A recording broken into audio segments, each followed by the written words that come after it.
7bet lažybos. 7bet. Dalyvavimas azartiniuose lošimuose gali sukelti priklausomybę.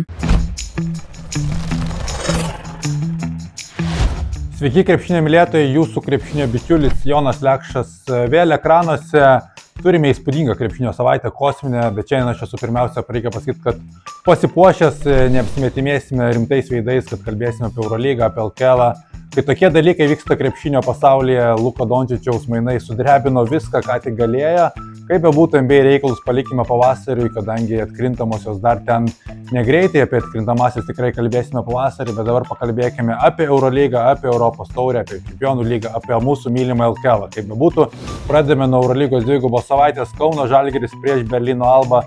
Bandymas sugrįžti, bandymas užsikabinti ir bandymas reabilituotis po praėjusios savaitės gėdos, kur tikrai negalvojau, kad Žalgiris gali taip prastai atrodyti prieš Miuncheno Bayerno namuose. Dabar kita Vokietijos komanda, kuri savaitgalį būtent ir susitiko su Bayernu, pralaimėjo Albą per pratęsimą Miuncheno Bayernui, bet noriu pasakyti, kad Žalgiris čia neturi teisės klysti, Žalgiris čia tikrai turi triuškinti Berlyno Albą, kadangi Alba yra Eurolygos gėda, viena prasčiausių visų laikų komandų šį sezoną apskritai, o turnyrinės lentelės apačioje esanti Alba praėjusią savaitę nugalėjo Tel Avivo Maccabi, kuris turi savų problemų, savų traumų, bet Žalgiris čia tikrai neturi jokių pasiteisinimų ir net su visomis savo problemomis tikrai laimės dviženklę persvarą, jeigu bus kitaip. Jeigu Žalgiris kažkokiu būdu sugebėtų pralaimėti Berlyno Albai, tai net nebejoju, kad tą pačią dieną Žalgiryje būtų atlikti labai rimti sprendimai.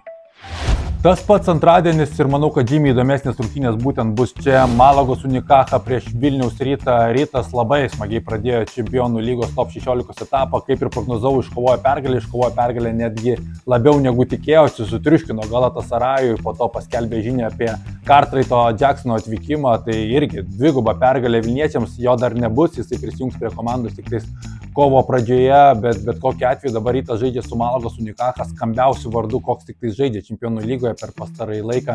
Per 10 rungtynių Unicaja iškovojo 9 pergalės, savaitgalį sutriuškino Vitorijos Baskonija Eurolygos klubą, tad galime suprasti, kaip sunku bus Rytui iššūkį mesti bent jau kažkiek rimtesnį iššūkį Unicaja, tikrai nuostabiai subalansuota komanda, pirmaujantį Ispanijos lygoje kartu su Madrido Realu ir Valencija. Ir Unicaja tikrai yra Eurolygos lygio organizacija ir favoritė laimėti Čempionų lygą. Manau, kad Rytui bus sudėtinga, ypatingai dėl to, kad gynėjų grandis dar sunkiai funkcionuoja, kol ne veltui atvyko naujokas į šią poziciją, kurio dar nebus. Tad prognozuoju, kad Rytas praleis porą didesnių atkarpų ir pralaimės Malagėje dviženklių skirtumų. Trečiadienis dar vienas labai didelis iššūkis laukiantis Lietuvos klubo. Vilniaus Wolves namuose priima Podgoricos Budučnos, tai yra lemiamas mačas dėl patekimo į Europos taurės atkrintamasis.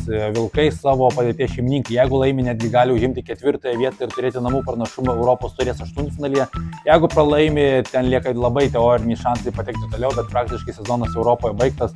Visi puikiai supranta, kokios svarbos tai yra rungtynės. Vilkai jau įrodė šį sezoną, kad tas svarbos rungtynės gerai atsirenka ir sugeba sužaisti tokios atsakomybės mačius, bet atvyksta labai kietas riešutėlis pastaruoju metu žaidžiantis nuostabų krepšinį. Budučnos per pastaruosius 14 mačų laimėjo 13 kartų, žinant, kad jie žaidžia tikrai pajėgioje Adrijos lygoje, tai yra labai solidus rezultatas ir lengva nebus. Rašydas Sulaimonas, buvęs Vilkų žaidėjas, ten yra komandos lyderis ir pagrindinis vedlys, tad labai bus įdomu stebėti, kaip tikrai negynybiniai komandai seksis pažaboti buvusi savo komandos žaidėją, bet reikia tikėti, kad Anthony Kaunas grįš į gerą atkarpą, Trišonas Turmanas irgi grįš į rikiuotį ir Vilkai vėl parodys visai kitą veidą, negu parodė savaitgalį Kaune, kur pralaimėjo beviltiškai, kaip ir prognozavau, dviženklių skirtumų. Tad mano spėjimas kažkaip nori būti pozityvus. Vilniaus Wolves, tikiu, kad jie iškovos pergalę ir pateiksiu tikslų rezultatą, manau, kad iškovos pergalę 91-84. Ketvirtadienis ir vėl Kauno Žalgiris. Nėra laiko kalbėti apie kitus klubus, nes, kaip ir sakiau, kosminė savaitė Lietuvos komandoms ir ketvirtadienį Žalgiris vėl namuose Nemuno saloje priima Milano komandą. Milano komanda, kuri turi daug netekčių viso sezono metu ir didžiausia netektis pastaruoju metu yra Nikola Mirotičius. Daug abejonių dėl jo žaidimo Kaune, pagal terminą 2 savaičių, kai iškrito, turėtų kaip ir spėti grįžti, bet daugiau pranešimų yra tai, kad Miro nebus Kaune, o tai yra vienas iš pretendentų tapti Eurolygos netgi viso sezono MVP, tai galime suprasti, kokia tai yra netektis. Bet kaip bebūtų, Milanas, nors ir nesenai dar 40 taškų skirtumų pralaimėjo Anadolu Efes, po to namuose susitvarkė su Atėnų Panathinaikos. Zekas Lidėjus perėmė lyderę estafetę iš Mirotičiaus ir tapo viso Eurolygos turo MVP ir tikrai tai yra labai stipri komanda, kuri nepamiršta to išbarstyto triuškinamo pranašumo Milane prieš Kauno Žalgirį, kur Žalgiris atliko didžiausią metų, galbūt net ir pastarojo dešimtmečio apiplėšimų ir tikrai motivacijos Taurės Mesinos vyrams netrūks. Žalgiriui tai yra tiesiog nekistata dėl vietos įkrintamosiose praėjusią savaitę.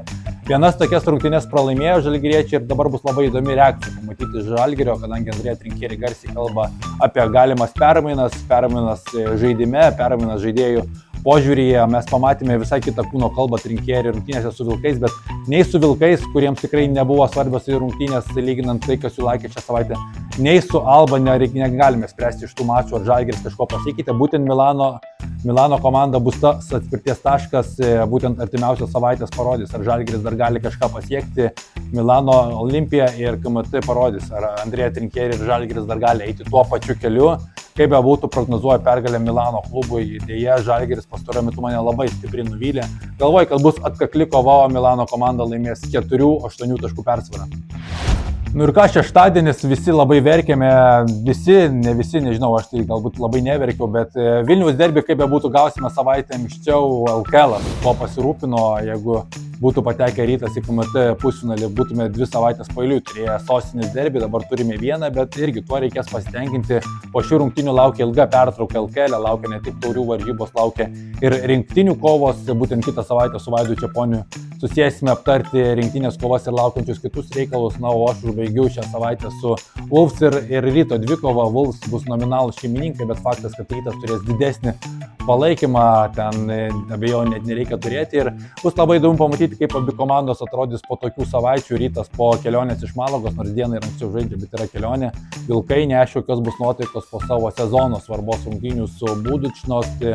Kaip komandų pajėgumai labai panašus, Rytas vis dar neturi naujoko, Vilkai turėtų turėti visą savo sudėtį ir sakyčiau, kad gal net Vilkai turėjo geresnę bangą, bet Rytas labai gerai sureagavo. Čia praėjusią savaitę pat pamatėme antrą labai gerą pusę Šiauliuose su Kubiliuku priešakyje ir manau, kad Rytas čia iškovos pergalę, kad ir koks ten bebūtų fonas, manau, kad turėsime atkaklės rungtynės, bet Rytas laimės vientikle persvarą. Šią savaitę tiek, kaip jau ir minėjau, kitą savaitę susėdame prie apvaliojo stalo su Vaidu Čeponiu, tad nepamirškite, kas dar to nepadarė, pasubscribinti kanalą, žinoma, palaikinkite šį video. Daug labai reikalų, mes nesustojam, judam toliau ir iki kitų kartų.